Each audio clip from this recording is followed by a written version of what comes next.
Hello viewers, welcome back to my YouTube channel primary शिक्षक। मेरा नाम है श्वेता विश्वकर्मा और आज का वीडियो कक्षा 4 की हिंदी पुस्तक फुलवारी के पाठ हाँ में हाँ के प्रश्न उत्तर और अभ्यास प्रश्न से रिलेटेड है। इसमें हम पाठ के शब्दार्थ, सारांश, साथ ही अभ्यास प्रश्न और बोध प्रश्नों को हल करेंगे। तो चलिए वीडियो को स्टार्ट कर लेते हैं। हाँ में हाँ शब्दार्थ। मुहूर्त, कार्य प्रारंभ करने का समय। काठी, घोड़े की पीठ पर कसी जाने वाली जीन। दुल की चाल, घोड़े की एक विशेष चाल। काठ, सूखी लकड़ी। पचड़ा, झमेला। सुस्त, ढीला, बलबलाना, ऊँट का बोलना। हाँ में हाँ पाठ का सारांश। मुरझाए फूल। बसंत आया, राजा कृष्णदेव राय का बगीचा फूलों से भर गया। राजा ने मंत्री से कहा, ऐसा प्रबंध करो कि बगीचा हमेशा फूलों से भरा रहे। मंत्री ने यह काम सेनापति से करवाना चाहा। उसने यह काम तेनालीराम पर छोड़ दिया। तेनालीराम ने राजा से पूछा, महाराज, पहले से मुरझाए फूलों का क्या करूं? राजा ने कहा, उन्हें तोड़कर फेंक दो। तेनालीराम मुरझाए फूल तोड़ने लगा और राजा ने फूल कम देखे। उन्होंने पूछताछ की। तेनालीराम बोला, महाराज, अभी तो मैं आपके आदेशानुसार मुरझाए फूल ही तोड़ रहा हूँ, देखभाल कैसे करूँ? यह सुनते ही राजा हंस पड़े। हाँ में हाँ सवारी का प्रबंध। राजा ने मंत्री से गंगा स्नान पर जाने की बात कही। मंत्री ने यह शुभ विचार बताया। राजा ने शुभ मुहूर्त निकलवाने को कहा। मंत्री ने राजा की आज्ञा को ही शुभ मुहूर्त बताया। राजा ने सवारी के प्रबंध की बात मंत्री से कही तो मंत्री ने कहा कि गंगा जी दूर हैं, परंतु राजा के पास अनेक सवारियां हैं। मंत्री जी ने उस सवारी को ठीक बताया जिसमें राजा को सुविधा हो। मंत्री ने हाथी को उत्तम राजसी सवारी बताया। राजा ने हाथी को धीमी सवारी कहा। मंत्री को भी हाथी ज़्यादा सुस्त जानवर लग रहा था। फिर ऊँट की बात चली।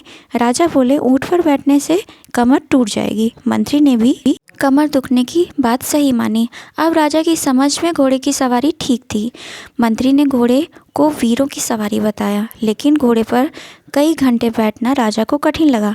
मंत्री के अनुसार घोड़ा मनमौजी जानवर है जो कभी भी सवारी को पटक सकता है। राजा ने मंत्री से पालकी के विषय में राय पूछी।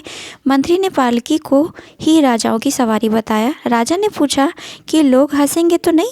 मंत्री ने कहा, यह तो मुर्दों की तरह लदकर जाने जैसा है, इस कारण लोग ज़रूर हंसेंगे। राजा ने गंगा स्नान न करने की बात कही। मंत्री ने इसे उत्तम विचार कहा। घर पर ही सब कुछ आनंद है, मन चंगा तो कटौती में गंगा। राजा ने गंगा स्नान का विचार त्याग दिया। इसे ही झूठ मूठ हाँ में हाँ मिलाना कहते हैं। बच्चों, इस आदत से बचना चाहिए। हाँ में हाँ अभ्यास प्रश्न, शब्दों का खेल। अब तुम नीचे दिए गए अनुच्छेदों को संवाद शैली में बदलो। अकबर ने बीरबल से देर से आने का कारण पूछा। बीरबल ने बताया, हुजूर, कोई ख़ास बात नहीं थी, मेरा बच्चा जिद्दी है, उसे मनाने में देर हुई। इसका उत्तर है, अकबर, बीरबल, इस समय आ रहे हो? क्या घर में कोई ख़ास बात थी? बीरबल, कोई ख़ास बात नहीं महाराज, अपने छोटे बच्चे को मनाने में लगा रहा, आखिर वह ज़िद्दी भी तो बहुत है।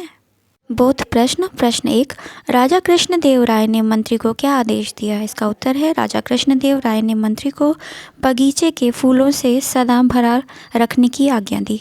प्रश्न खा, तेनालीराम फूलों की देखरेख की जिम्मेदारी में कैसे फंसा? इसका उत्तर है, सेनापति ने राजा को तेनालीराम द्वारा फूलों की देखरेख का कार्य सौंपने की सलाह दी।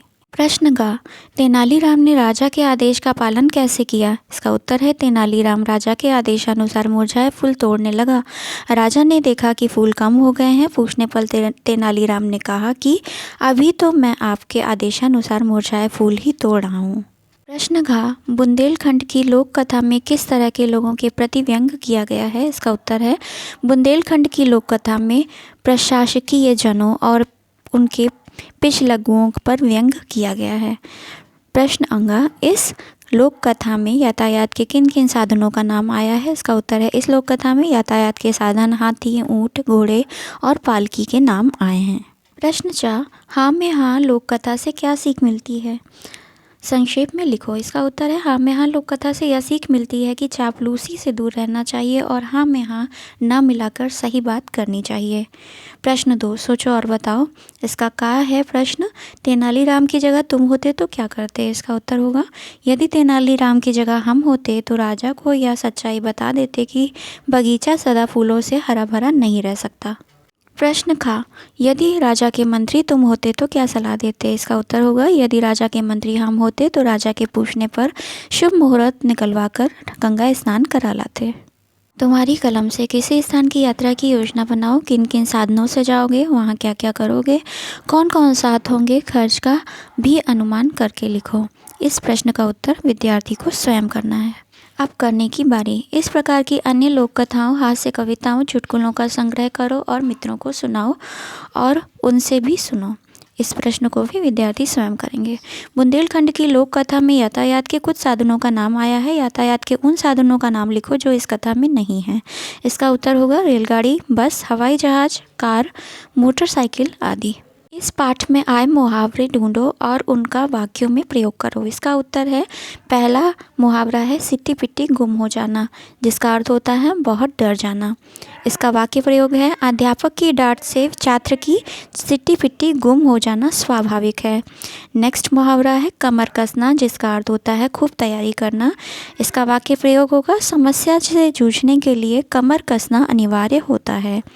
अगला है चींटी की चाल चलना, जिसका अर्थ होता है बहुत धीरे चलना। इसका वाक्य प्रयोग है, चींटी की चाल चलने वाला जीवन में पिछड़ जाता है। अगला मुहावरा है खटराग होना, इसका अर्थ है झंझट होना। इसका वाक्य प्रयोग होगा, कई लोग खटराग होने के भय से कठिन कार्य करते ही नहीं। नेक्स्ट है पेट हिल जाना, जिसका अर्थ होगा पेट खराब हो जाना। इसका वाक्य प्रयोग होगा, ऊँट की सवारी से पेट हिल जाने का खतरा रहता है। दुल की चाल चलना, जिसका अर्थ होगा विशेष प्रकार की चाल। दुल की चाल चलना कोई घोड़े से सीखे। नेक्स्ट है काठी और काठ एक समझना, जिसका अर्थ है दो कठोर वस्तुओं को एक जैसा समझना। इसका वाक्य प्रयोग होगा, काठी और काठ एक समझ कर ही घोड़े पर बैठना चाहिए। नेक्स्ट है मुर्दों की तरह जाना, जिसका अर्थ होगा लाद कर ले जाया जाना। इसका वाक्य प्रयोग है, स्वस्थ व्यक्ति मुर्दे की तरह जाना नहीं चाहता।